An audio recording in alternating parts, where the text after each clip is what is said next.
Good morning, everybody. I'm Yasmin Dasugian. Joe has the rest of the week off. Well, we are happy to have you. I'm Savannah Sellers. Good morning. Right now on Morning News Now, deal struck. We're waking up to yet another whirlwind day on Capitol Hill. Overnight, Senate Majority Leader Chuck Schumer announcing a deal on a temporary government spending bill that would avoid a shutdown. But, of course, it's got to go to a vote, and if passed, it'll only keep the lights on until December. We'll bring you what happens next and the murky future of Biden's multi-trillion-dollar agenda. Stronger than yesterday, a landmark ruling in pop icon Britney Spears' fight for freedom. Her father, Jamie Spears, now suspended as her conservator. But the protective agreement over her personal affairs still stands. We'll tell you who's taking her father's place and what's next in the legal saga. Also this morning, understaffed across the nation, school districts are reporting a shortage of teachers, an issue that's plagued public classrooms in suburbs and cities for years, but exacerbated by COVID. We'll take you to one district where the superintendent is expecting this test of America's educators to get much more difficult. And to new heights, the world's most prominent peak, Mount Everest, summited by a few prestigious climbers, unsuccessfully attempted by thousands more. Now, a group of all black and brown mountaineers is looking to join one of the climbing's most exclusive clubs, making history in the process. We'll bring you their journey. That is a good one that we'll get to later in the show. I cannot wait to see that. I am obsessed with anybody that summits Mount Everest. Just unfathomable to us who... Yeah. I mean, you're pretty... adventurous. Yeah. Being athletic and summiting, by the way, Mount Everest. Quite different. I think you could do it, though. But we'll bring you that a little bit later. We begin this hour, though, with a deal in the Senate to keep the federal government's lights on. Yeah, we got a lot of things happening in Washington this morning. Majority Leader Chuck Schumer making the announcement last night, and that a vote should come this morning. We are ready to move forward. We have an agreement on the CR, the continuing resolution to prevent the government shutdown, and we should be voting on that tomorrow morning. So in addition to keeping the government running, the continuing resolution includes funding for the widespread damage caused by one hurricane and funds for resettling Afghan refugees. But as part of Congress appears to be working out its kinks, President Biden's economic agenda is still up in the air. He attended the congressional baseball game yesterday as his party feuds over the bipartisan infrastructure bill vote. Moderate Democratic Senators Joe Manchin and Kyrsten Sinema, they're still not budging, refusing to support the larger $3.5 trillion Democratic-only reconciliation bill. This is, of course, creating sharp divisions in the Democratic Party, potentially jeopardizing President Biden's economic agenda. Let's get into it. Joining us now to make sense of the government funding deal and the rift to the Democrats is NBC News Capitol Hill correspondent Ali Vitale. Ali, great to see you this morning. Wow, it's going to be quite a 24 hours. All eyes, of course, on the votes that are going to be happening in Washington today. Let's start, though, with the good news here, right? How did you get a 50-50 Senate to reach a deal to keep the government open? Slowly and not without partisan back and forth, because that's what we saw over the course of this week. Democrats trying a few different ways to both raise or suspend the debt ceiling and also fund the government. The way that they got to this agreement, though, was by tackling one at a time. Republicans had long said that they didn't want to play ball on suspending the debt ceiling. They want Democrats to do that on their own. That's a battle that we get to have now over the course of the next 2.5 weeks while they figure out how to do that. On government funding, though, you laid out the basics of this. The Senate coming to a deal overnight that would fund the government until December 3rd. So if this storyline was interesting to you, we may get to do it again in a few weeks. In addition to that, money for Afghan refugees as well as for disaster relief. We expect to see this morning the Senate go through a few rounds of amendments and then vote on this bill. That should mean that the House gets it at some point this afternoon. They are expected to pass it, and that would mean that just a few hours before that midnight deadline tonight, the government shutdown would be averted. Let's talk reconciliation here, right? We're seeing a major divide in Washington right now amongst the Democratic Party between basically progressives and moderates in the Democrat. Hearing from Joe Manchin yesterday, late last night, we should say, in a statement, and I want to read part of that statement for you, Ali, spending trillions more on new and expanded government programs when we can't even pay for the essential social programs like Social Security and Medicare is the definition of fiscal insanity. Some strong words there from Senator Joe Manchin, as all eyes on him, of course, and his colleague, Senator Kyrsten Sinema. Are Democratic progressives, are Democrat progressives willing to hold the line here? How far are they willing to go? They're willing to go as far as it needs to go, which is to say, it seems like they're open to helping this bill fail if it comes to the floor later today. And you don't need to take my word or my reporting on that. Congresswoman Pramila Jayapal's not mincing words about it yesterday. Listen. I mean, I don't know what to say. He needs to either give us an offer or this whole thing is not going to happen. Yes, actually, if anything, it makes me more confident. And I can tell you that his statement has just probably created at least a bunch more votes on the House floor against a bipartisan bill. And Jayapal, who's the head of the Progressive Caucus in the House, she wasn't lacking those dozens of progressive votes anyway. Her negotiating position has always been that these two bills are linked. Now it's just an open question of whether or not this bill actually comes to the floor to a vote today in the House. Speaker Pelosi has consistently been clear she does not want to bring a vote that will fail. All of the leadership folks that we're talking to, it's an hour-by-hour assessment here on Capitol Hill. I would also note, though, if this bill doesn't come to a floor, if we go through several news cycles where this fails and the Democratic and Biden agenda are jeopardized, it's not forever. Unlike these other deadlines that we've been talking about this week on the economic side of this is something that Democrats can come back to. It's entirely possible that this fails and we don't revisit it, but it's also entirely possible that with the passage of time, they can cobble together a deal that will work and push this forward. Yeah, AOC echoing that sentiment on Rachel Maddow last night in her interview as well. Ali Vitale, my friend, great reporting on this as always. Thank you. Now to a message from the CDC for pregnant people. Get vaccinated. The agency has issued its strongest guidance to date, urging those who are pregnant to get the COVID vaccine. So far, there's been more than 250,000 COVID cases among pregnant women and 161 deaths. There were 22 deaths in August alone. Yet less than a third of pregnant people are vaccinated against COVID-19. Here's Dr. Anthony Fauci echoing this concern. The impact of the COVID-19 disease on pregnancy can be profound in a negative way. On the woman who's pregnant herself is at high risk for a severe outcome for COVID for her. The negative impact on the fetus is also very clear right now. NBC News medical contributor Dr. Kavita Patel joins us to help break down this guidance. Dr. Patel, always great to have you, and especially on this one. This is such an important topic, and I think so important to keep in mind how emotional this is for pregnant people. They're wanting to protect their baby. That's where this is coming from. And I think that some of this confusing and differing, changing guidance has led us to this point. So first, just tell us what's behind this warning from the CDC. What puts pregnant women at risk of getting severe COVID? Yeah, so Savannah, simply put, pregnant women, and now we've seen over 18 months of data, pregnant women are at such a high risk, 70% increased risk of death if they become infected with COVID. So this is not anything trivial.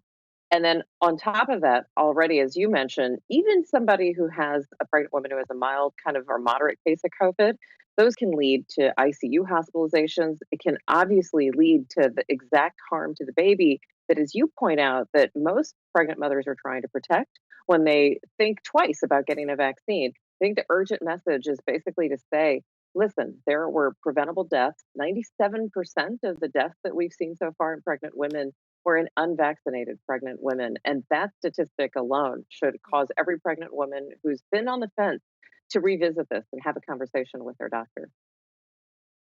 So, Dr. Patel, I mean, I mentioned before, it's only a third of pregnant women who are vaccinated. And I mean, I guess a question to you is, do you think their concern is coming from this place of being about their baby? Is this a misinformation thing? Because obviously they're thinking about the risk potentially to their unborn child. So what do you want them to know about what this can do for their child? And then also tell us anything that they should watch out for, like side effects after they get that shot, like the rest of us have been potentially experiencing. Yeah, great questions. Look, I think it's incredibly natural. I know that when I was pregnant, I was actually, even though I knew as a doctor in my head that I can take an antacid, I can take a pain relief pill, and it's totally safe. But that pregnancy and that concern out of not wanting to do anything to harm your baby makes you think twice about everything. So I think it's totally natural that we think twice and want to ask a lot of questions in pregnancy about vaccines. But here's what you need to know. We now know that all three of the vaccines, both mRNA, Moderna, Pfizer, and Johnson & Johnson, that we have used all three of them in pregnant women. We know, to your point, that women do experience the same side effects that we all do, soreness of the arm, et cetera, but those side effects go away in 36 to 48 hours. And that's what they should know. There can be some changes to other parts of your body, but nothing to pregnancy. You can have some hormonal changes that affect cramp, but nothing that affects the baby. So again, best time to get a pregnancy vaccine, anytime in your pregnancy, but certainly something to know, Savannah, you can also pass on those precious antibodies through the placenta to the newborn, can protect your newborn as well. Yeah, Dr. Patel, quickly, I just did want to ask you more about that. So the immunity does pass on to the baby here if the mother gets vaccinated before they're born? It does, and especially why some pregnancies, you can actually talk to your OB about getting it later in the pregnancy. But again, any time in the pregnancy is the right time to get a COVID-19 shot. But yes, it can pass to your newborn and protect your newborn instantly, which is incredible. Dr. Patel, always great to have you. Thank you so much. Thank you.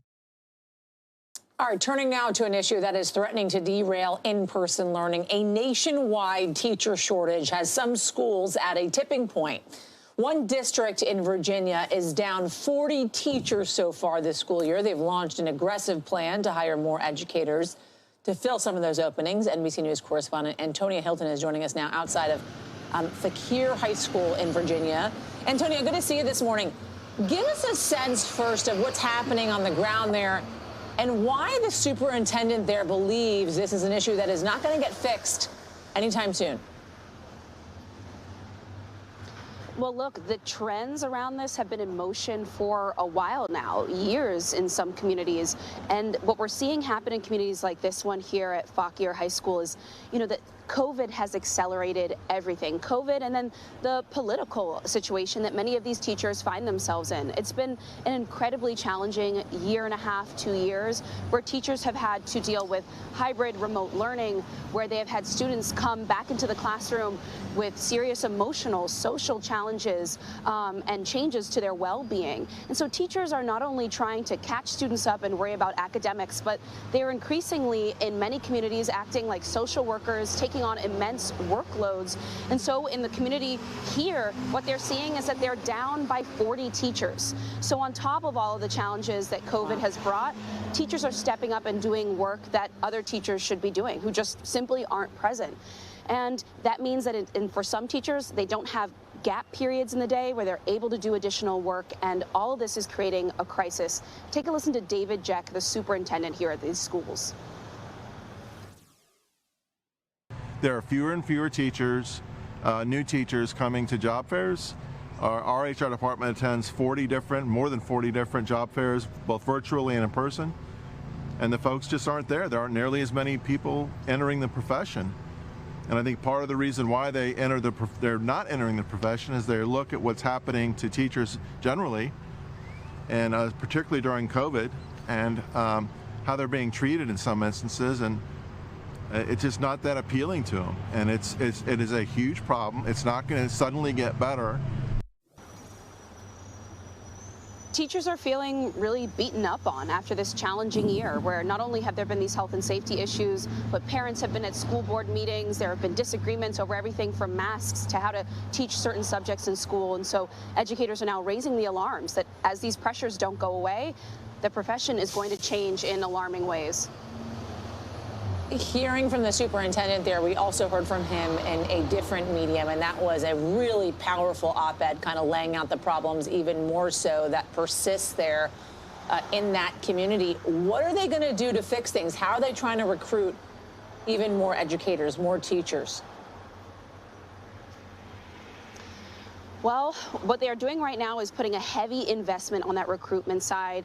They are sending their HR representatives out to dozens of recruitment fairs, both virtual and in person, and really taking an aggressive approach to trying to get new teachers, and not just teachers in the classroom. This extends to other folks. You know, the schools right now need nurses. They need people to work with special ed students.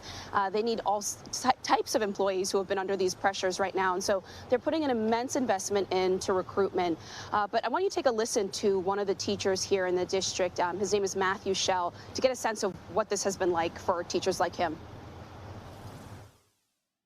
My dad was like, hey, it's kind of crazy right now. Are you sure you want to keep going? And I was like, yeah, I mean, you know, because teaching is always about just trying to be flexible. So that's growing, like at least being a teacher while COVID was going on, that was like the first thing we learned was always be flexible.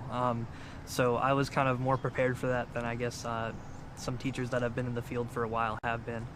And yeah, I even had some second thoughts. I thought about maybe just taking a year off, waiting to see, like, get my degree just to keep working. But in the end, I just kept going through with it. I just needed to get out there. So many teachers are describing what you just heard from him, that they've had second thoughts, that they've considered taking breaks. And, you know, to put this all in context just here in this community, they say that they normally are getting about 1,000 applications for teacher positions, but now they're looking at only about 400. So that's less than half of the kind of applicants and kind of interest in these roles. And many of those applicants, they say, don't have the proper educational background. They don't have the proper preparation to actually be in the classroom. So this crisis is not set to end anytime soon. And that's going to affect students for years to come, on top of what they've already experienced with this pandemic. Antonia Hilton for us. That's right. Thank you, Antonia. Britney Spears' father, Jamie, has been suspended as her conservator after controlling her life for 13 years. Yesterday, a judge handed the role to a man handpicked by the singer's legal team. And now the pop star is moving to terminate her conservatorship for good. NBC News correspondent Emily Ikeda has more from outside the Los Angeles courthouse. Decision day for Britney Spears, the judge freeing the pop star's finances of her father's control. A long-awaited win for the Free Britney movement, organized by fans online, which helps spotlight her 13-year conservatorship. The conservatorship has got to go! It's been 13 long years of fighting for this girl's life, and finally today, he's gone. For the first time in 13 years, we have hope. Finally. The judge removed her father, Jamie Spears, as conservator, handing the reins to accountant John Zabel at the request of Britney's legal team. We hope the best for your daughter, sir. The development falls on the heels of an explosive New York Times documentary detailing allegations that Jamie and some members of his team monitor Britney's every move, even mirroring her phone and recording audio of her bedroom.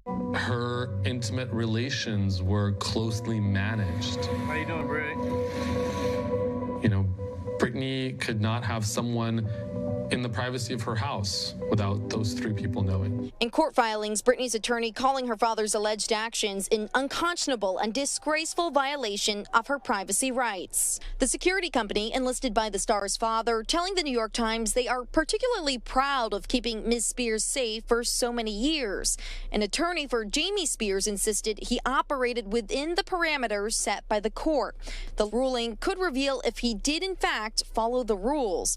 Britney's attorney explained a new conservator could have access to Jamie's communications in the case, suggesting in a filing that's why Jamie instead hoped the conservatorship would be terminated entirely. The long legal journey spans more than a decade, Britney publicly condemning the conservatorship for the first time this summer, calling it abusive and traumatizing. Her testimony touching people from London to Los Angeles in the growing Free Britney movement. I feel like everything has culminated to this point. All of the court proceedings, all the protesting, all of the posts online, everything came to a point today and we got what we wanted and Britney got what she wanted. Ikeda reporting.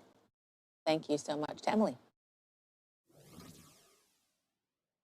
Let's now bring in NBC News legal contributor and former federal prosecutor Cynthia Oxney to help us understand more on this. Cynthia, good morning. So as we've heard, An accountant has been named the temporary conservator of Britney's finances. So let's just walk through this. As her team works through this here to terminate the conservatorship for good, what does this mean Britney's team needs to do now in order for that to happen? Do you see it being a difficult process for them? Is that still what we can expect would eventually happen here?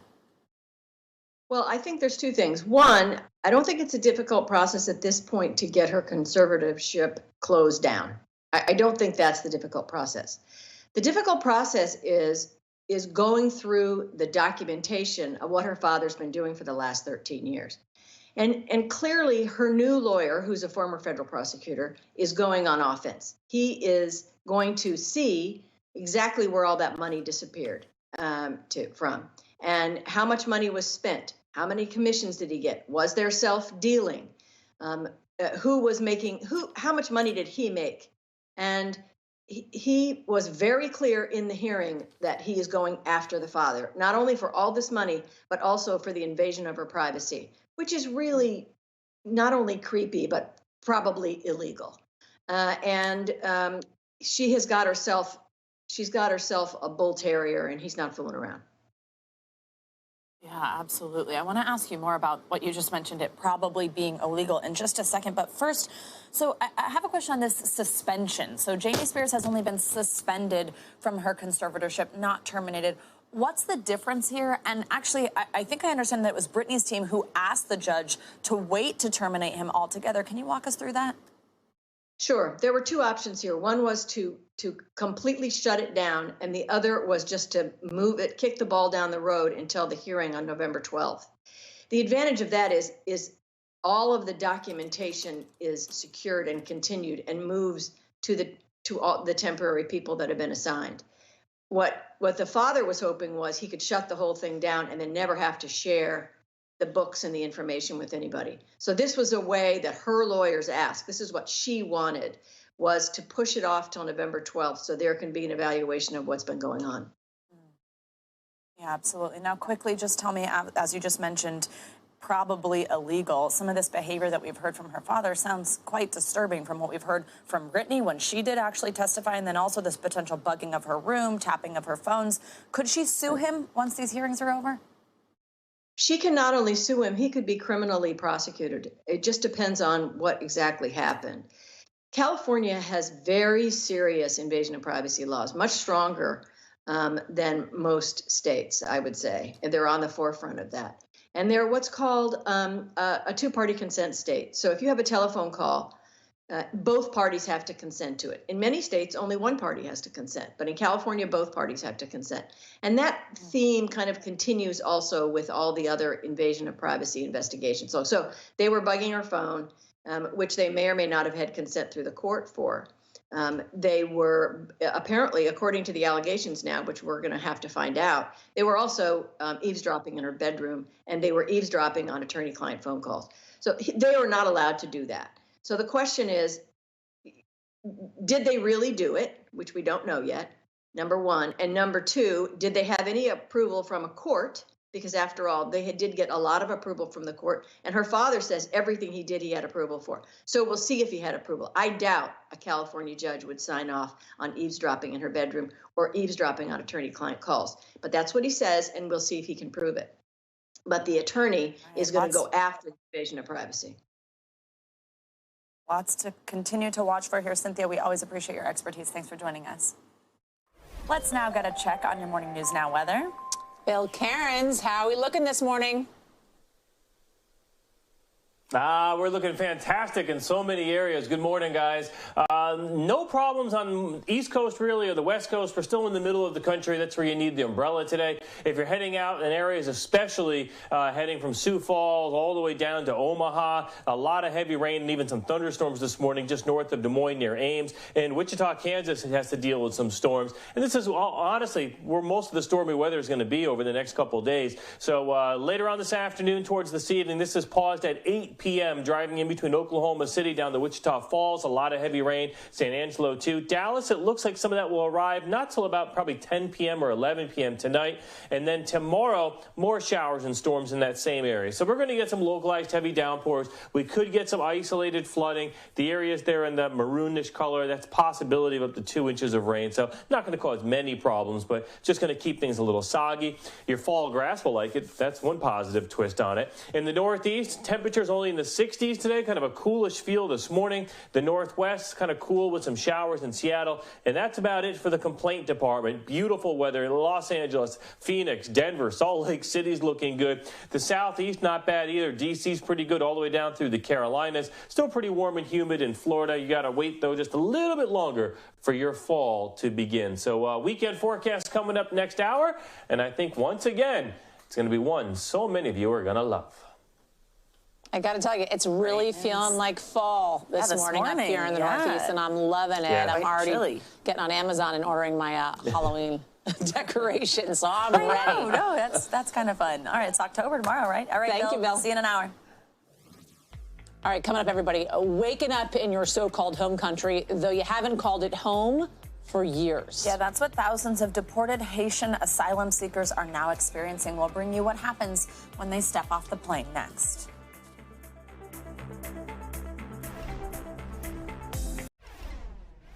America's top military leaders faced another round of heavy criticism on the Hill yesterday over the withdrawal from Afghanistan. Joint Chiefs of Staff Chairman General Mark Milley told lawmakers that last month's hasty exit could boost the terror threat. NBC's Pentagon and National Security correspondent Courtney Kuby reports. Savannah and Yasmin, another day of surprising testimony from some of the nation's top military leaders. Chairman of the Joint Chiefs, General Mark Milley, warning about the threat from al-Qaeda now that the U.S. has withdrawn from Afghanistan. The nation's top military brass with a stunning warning on the growing terror threat following the U.S. withdrawal from Afghanistan. It's a real possibility in a not too distant future, 6, 12, 18, 24, 36 months, that kind of time frame, for reconstitution of al-Qaeda or ISIS. That, as for a second straight day, Joint Chiefs Chairman General Mark Milley, Defense Secretary Lloyd Austin, and CENTCOM Commander General Frank McKenzie were grilled over the chaotic exit, leaving Americans and Afghan allies behind, now in danger of Taliban violence. Frankly, they're being slaughtered right now as we speak with our weapons, with our damn equipment. Our allies are being slaughtered. Milley and McKenzie contradicted President Biden after the president claimed none of his military advisors had recommended 2,500 troops stay in Afghanistan to avoid a Taliban takeover. No, no one said that to me that I can recall. I recommended that we maintain 2,500 troops in Afghanistan. Austin was pressed on it. What did the president know? Did he forget what was told to him, or is he not being truthful? I view that as an inappropriate question, and I won't. Well, you may, but the American people don't. Milley was challenged about his phone call during the Trump administration with a Chinese general who he reportedly told, if we're going to attack, I'm going to call you ahead of time. I think you articulating that you would tell him, you would give him a call, I think is worthy of your resignation. I would never tip off any enemy to any kind of surprise thing that we were going to do. Congresswoman Liz Cheney came to his defense. For any American to question your loyalty to our nation is despicable. I want to apologize for those members of this committee who've done so. And General Milley's response when asked whether he would resign, I serve at the pleasure of the president. Savannah, Yasmin. Courtney, thanks for your report on that. Want to get to the fallout now from the battle at the border. Thousands of Haitian migrants who were in Texas seeking asylum are waking up back in the Caribbean nation after being denied asylum due to the ongoing COVID pandemic. NBC News correspondent Jacob Soboroff joins us now from Port-au-Prince, where we're getting an up-close and personal look on the ground in Haiti. Jacob, good morning. Hey, Yasmin, good morning to you. You know, since those images of roughly 30,000 migrants camped out under that bridge in Texas captured the attention of the nation, roughly 5,000, if not more, Haitian nationals have been sent back, deported, expelled here to crime-riddled Port-au-Prince. And when they arrive on the ground on those chartered flights, they often find that they have nowhere to go. This morning, hundreds of Haitian migrants waking up in a country many left behind years ago. flown here to Port-au-Prince from the United States by the Biden administration after attempting to declare asylum in Texas. Once they arrive at this airport, many of them are confused. Many of them are asking why they are here in the first place. So far, around 6,000 Haitian migrants have been repatriated, sent back to their so-called home country, though many have lived in South and Central America for years. Wednesday was the busiest day yet for expulsions. The Biden administration under fire from both Republicans and Democrats, using a CDC authority meant to protect public health, saying the coronavirus pandemic justifies the mass deportations. The move led the U.S. Special Envoy to Haiti to resign last week, calling the U.S.'s treatment of Haitians inhumane. When was the last time you were here in Haiti? 2013. 2013. You haven't been here for almost 10 years. Once off the plane, they're shuttled to this processing center run by the United Nations. My main concern is that a lot of people, thousands of people, will be in areas that are controlled by the gangs, that are affected by the earthquake or in other difficult situations, and the more come here, the more difficult the situation will be. One family told us despite being sent back, they'll try again to leave the poorest nation in the Western Hemisphere. We want to live somewhere we can have a better life. Guys, while DHS says thousands have turned back and gone to Mexico after these expulsion flights have began here to Port-au-Prince, we're also learning that there are thousands more staging in Colombia, potentially considering making the journey to the U.S. border in Mexico, and those are Haitian nationals as well. And just this morning, new news in to NBC News via my colleague Julia Ainsley. DHS and top officials there are talking about and preparing, not that there's intelligence, but preparing for a scenario where if those pandemic-era restrictions are lifted, they could see another record influx at the southern U.S. border. Guys? Wow, a humanitarian disaster, it seems, on the ground there right now. Jacob Soboroff, thank you. Good to see you. Let's now take a look at what's making news around the world this morning. Matt Bradley joining us now from London. Good morning, Matt. Good morning, Savannah, Yasmin. So I want to start off in Ecuador, what's being called the worst massacre in Ecuador's penitentiary history. This is a battle between gangs. It's not a revolt within the prison. Between gangs in the prison, and it's left at least 116 people dead and it injured 80 by Wednesday night. This whole melee started on Tuesday, and now at least 5 of those dead were reported to have been beheaded, according to officials. And President Guillermo Lasso said he can't, for the moment, guarantee that authorities have regained control of this prison. And he decreed a state of emergency in Ecuador's prison system. And this is going to allow the government to deploy police and soldiers to penitentiaries. Now, moving to the Philippines, boxing legend Manny Pacquiao is officially hanging up his gloves. Now, he's already a Philippine senator, and he had quite a career. His 26-year career, 72 fights, 62 wins, and only 8 losses. And now he's going on to politics, perhaps an arguably even more competitive field. Now in Japan, cheetah cubs that were born at the Chiba Zoological Park in June have been shown to the public for the first time. All 6 of them were kept in an area off limits to curious zoo visitors. They made their debut this week, and visitors get to see them twice a week. And the 3-month-old cubs are just over 2 feet long and weigh about 13 pounds each. And they currently have fluffy manes that shine silver, but their hair will fall as they grow up. So they'll look more like cheetahs, as we know. Guys? Oh, it's Animal Print Thursday around here, so that worked out very well. Sorry, I didn't participate, but I gotta say, those cheetahs are so cute, yet so treacherous. You want to pet them and give them so many hugs and kisses, but they might bite your face off. So cute, Just though, that close-up on the little ones. Not recommended. On that, we love a baby animal story, so thank you very much. Matt. And coming up, innovation in treatment for those struggling with addiction and substance abuse disorder. The potential breakthrough rooted in your brain. That story is coming up next.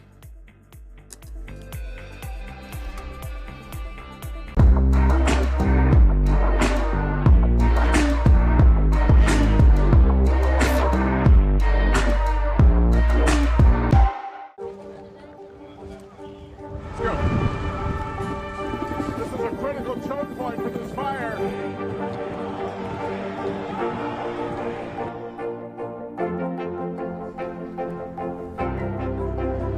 And good evening from New Orleans. Nice to really spend some time with you. Appreciate it.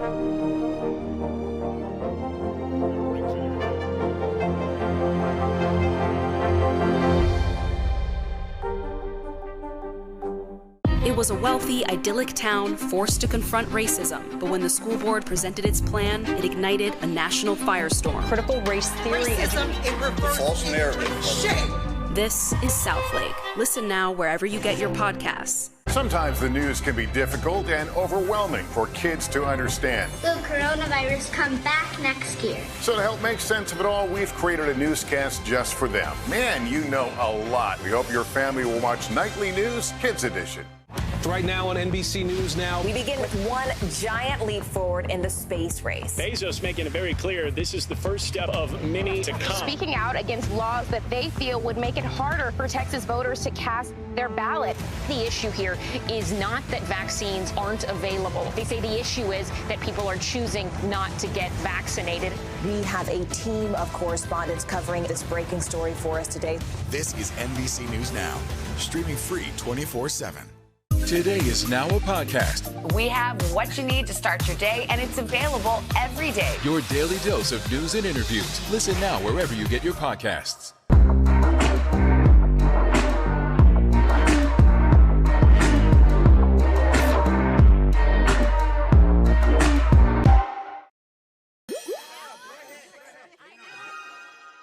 We got some good news, everybody. Blink-182 fans have a good reason to be happy this morning after the band's vocalist and bass guitarist Mark Hoppus announced he is, in fact, get this, cancer-free. Oh. Hoppus disclosed his cancer diagnosis 6 months ago and has been transparent about his chemotherapy treatment and recovery as well. It's been a tough road for him, of course, during this pandemic. The 49-year-old posted the positive update on Instagram and Twitter just yesterday, saying he still has to get scanned every 6 months and will take until the end of the year before he gets back to normal. The news was met, of course, with a flood of congratulations on social media as musicians from John Mayer to actor Adam Devine reacting to the announcement. Some great news there, of course, in that struggle over the last 6 months, but a lot of Blink-182 fans happy today. Yes, including our own Luisa, our stage manager, doing a little off-camera dance. She's a big fan. We broke the news to her this morning, actually. All right, thanks, Yasmin. Now, as part of our series, One Nation Overdosed, we have an exclusive first look at a potential breakthrough for people with chronic, severe substance use disorder. It's an innovative brain surgery that's only been done 3 times in this country. Senior national correspondent Kate Snow got a look. Savannah and Yasmin, this is really cutting-edge stuff. This is a small study being done right now on people who have very severe substance use disorder and actually might be at risk of dying if they don't get help.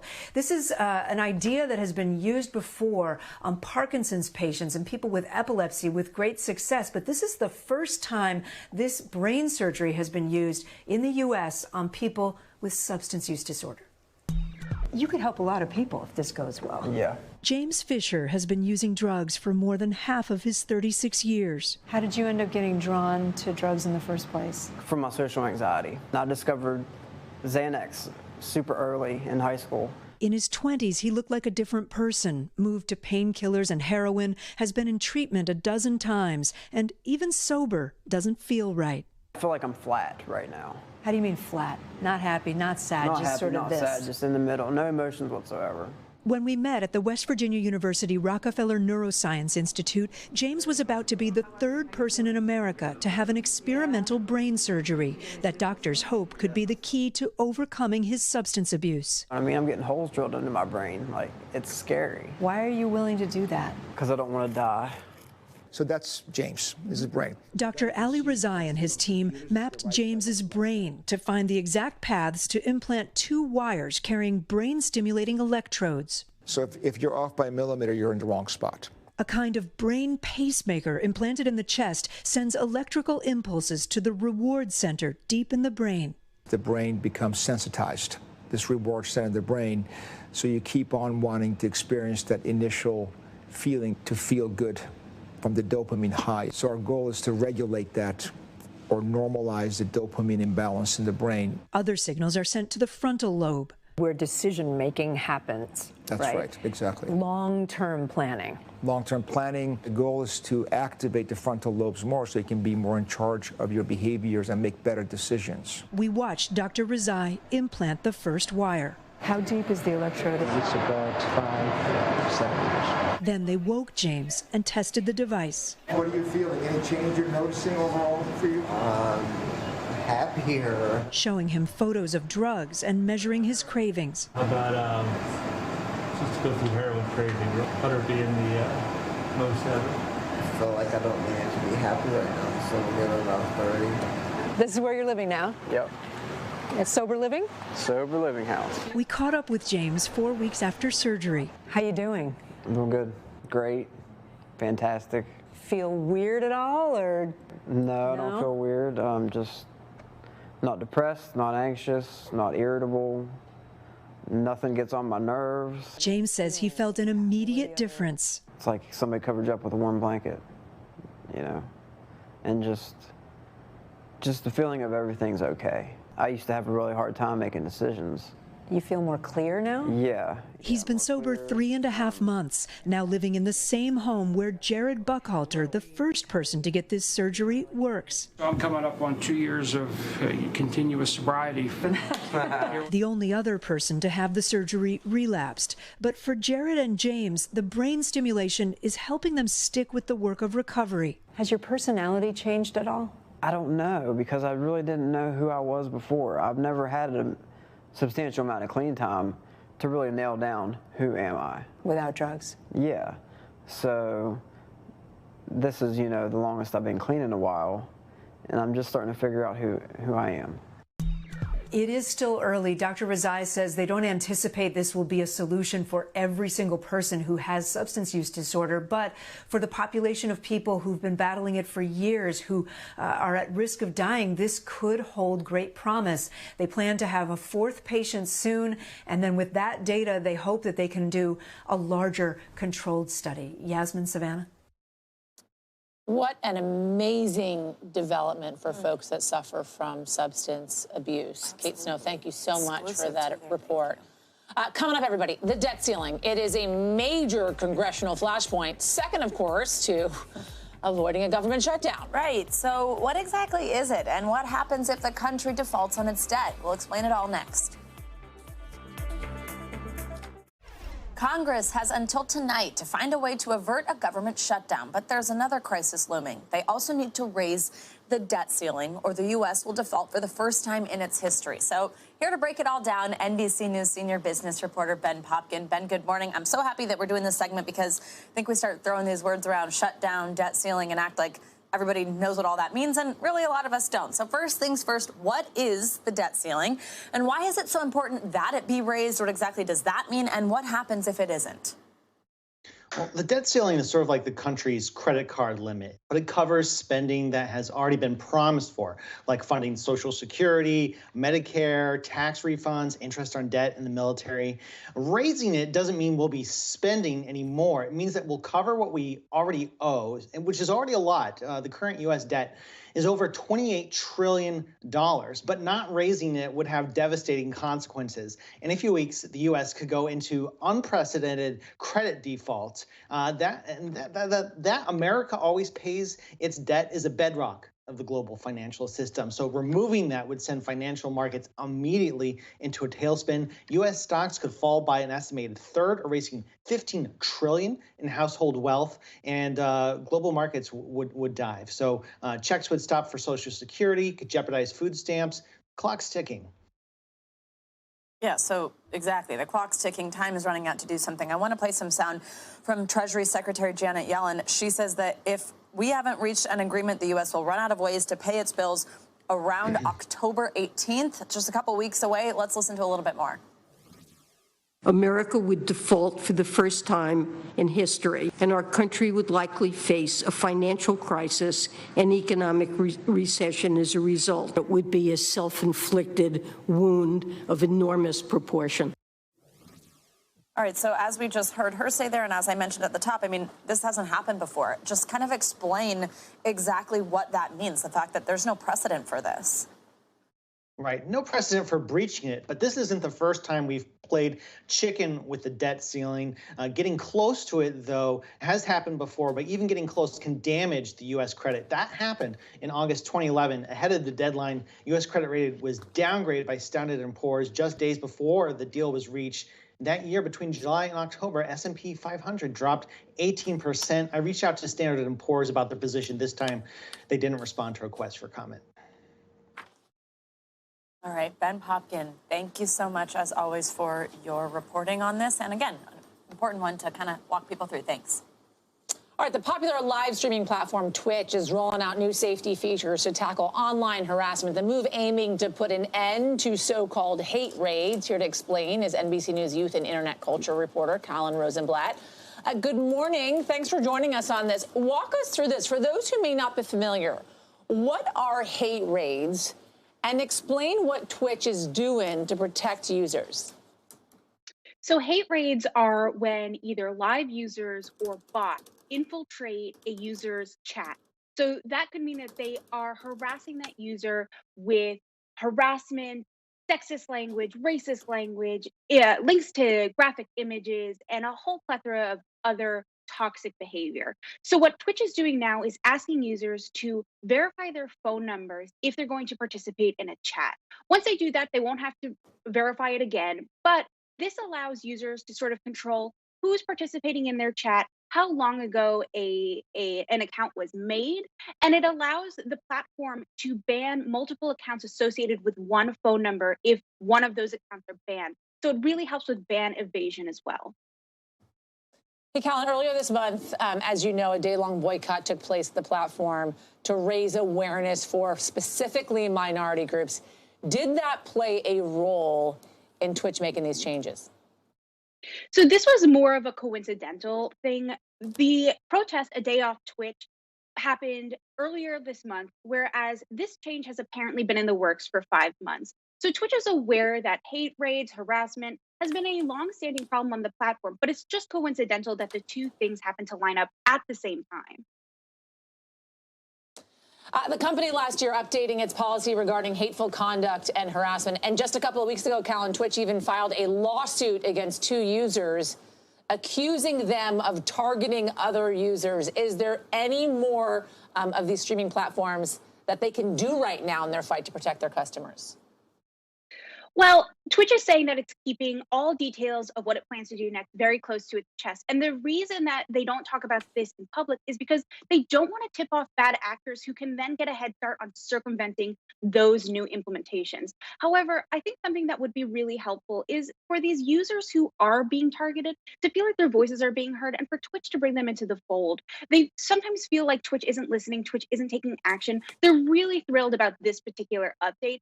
But I think Twitch would do well for Twitch to be talking to these users and making them feel heard, especially when there are cases of harassment. All right, Colin Rosenblatt, thank you. All right, they call themselves Full Circle Everest, a team of 9 mountain climbers with one sky-high goal. They're looking to become the first all-black and brown expedition to summit the world's tallest mountain. I don't know why they didn't call me. And inspire a few people along the way. NBC News Now anchor Tom Yamas has the story. Many have had the dream, but few have had the courage to reach the peak of Mount Everest. You know, climbing Everest is hard, no matter which way you put it. Philip Henderson is determined to be part of this elite group. The Colorado climbing instructor is part of an expedition called Full Circle Everest. The group now out to shift perceptions of what a mountain climber can look like. Since Edmund Hillary and Tenzin Norgay first reached the peak in 1953, just over 6,000 climbers have been able to reach Everest's peak. Less than 10 of them have been black. What does Full Circle mean? I really recognized back in the early 90s that there was a lack of representation in the outdoors. There's so few of us that we're kind of, you know, obligated in a sense and bound that we should be kind of, you know, bringing everything that we've learned and that we know in that experience and come full circle and kind of, you know, reach and pull someone forward. The 9 climbers hail from all walks of life and from all across the country. A high school chemistry teacher from Colorado, an Iraq war veteran from New York. All of them bound by a common goal, to conquer the world's tallest peak and to change a few attitudes along the way. Just because it's a group of black people doing it doesn't mean that we aren't necessarily unskilled or we don't belong there. And so I think just showing that we belong there on the mountain and is motivation enough. If successful, the expedition will be the first entirely black and brown team to summit Everest. hopefully we help folks realize it's challenging, but it's possible, and it's accessible to all. The group has already met its fundraising goal, crowdsourcing more than $50,000 to secure permits for their climb next spring. Certainly what inspires me is all the people out there who are supporting us. Now, all that's left, the daunting task of preparing for one of the world's most challenging physical feats. What's your advice to your fellow climbers here and your team when it gets really cold up there? When it gets cold, put on some clothes. Make sure you stay warm. You know, you don't let yourself get cold. Like, just keep putting one foot in front of the other. You just got to stay motivated to just keep moving forward.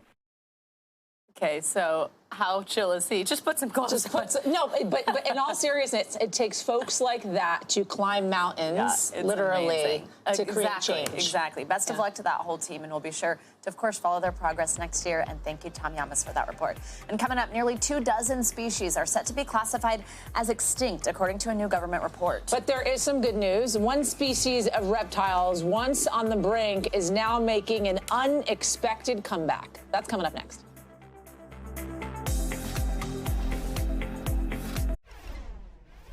This morning, we have some alarming news from the U.S. Fish and Wildlife Service. The agency is recommending that nearly 24 animals and plants be removed from the endangered list because they're believed to be extinct. NBC News correspondent Carrie Sanders has more from South Florida. Savannah, Yasmin, sadly, 2 birds that once called the Florida skies here home are now believed gone forever. In Hawaii, 8 animals, it's believed, are now extinct. The U.S. Fish and Wildlife Service says that among the 23 plants and animals, a big significant player in these extinctions is climate change. But we also found some hopeful news right here about the once nearly extinct American crocodile. Gone forever. The ivory-billed woodpecker, last photographed in 1935, now considered extinct. In some cases, the 23 animals and plants on the U.S. Fish and Wildlife list have so quietly disappeared, few realized they'd be gone forever. Hawaii's Kauai'o'o, last seen in 1987. But amid the troubling news, also some hope. Other species making a comeback against the odds, like the Florida panther. 4 decades ago, there were only 20 of these big cats left. Now, there are an estimated 200. To see what biologists say is perhaps one of the biggest success stories, we had to get on an airboat and navigate this extensive canal system in remote South Florida. The closed loop of waterways is used for the millions of gallons that flow every hour to cool the Florida Power and Light nuclear plant. Digging out the man-made canals resulted in 10 square miles of long, skinny islands, berms of earth that the nearly extinct American crocodile found were an ideal elevated spot to lay and hatch their eggs. When did you realize that one could actually benefit the other? The power plant could actually benefit the crocodiles? So this actually happened by accident. The start of the program was in 1978 after the accidental discovery of a crocodile nest. And that's a happy accident. That's a happy accident. That's right. In the 1970s, only about 100 American crocodiles were left in the U.S. Not to be confused with the alligator, the American crocodile now numbers more than 2,000. So this is an actual American croc nest. The return of the American crocodile, in large part because of these islands. Still, climate change is a concern. In one of Mother Nature's inexplicable twists, biologists have noted that as temperatures rise, crocs lay far more male eggs, much fewer female eggs. So if the temperature can impact the gender, as it gets warmer, you could have an imbalance? Sure, it's a definite possibility. Is that a concern to you as a biologist? Definitely. Again, biologists cannot say why, but they've noticed crocs now looking for cooler areas to lay their eggs, what may be an innate way, if temperatures don't keep climbing, to keep the genders balanced. Now, if you bristle at the idea of saving the American crocodile because aren't they dangerous to us? just remember that back in grade school, we all learned about the balance of nature. And if you were to remove the top predator, the apex predator, like the crocodile, that could cause all of Mother Nature to go out of whack. And you can see this little guy right here, about a year old. This is an American crocodile. And if you're wondering about the difference between the two, here is an alligator. You can see the croc has a narrow snout while the alligator has sort of a rounded snout, and their coloring is somewhat different as well. Guys, as you're wondering, they're small, they're cute, but out there when they get big in the wild, they can be dangerous. But interestingly, biologists say they're not interested in humans. In fact, they swim away from us. They're not interested in eating us. Guys, back to you.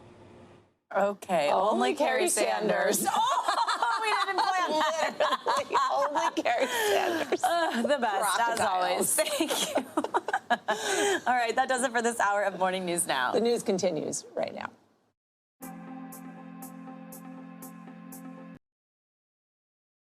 Thanks for watching our YouTube channel. Follow today's top stories and breaking news by downloading the NBC News app.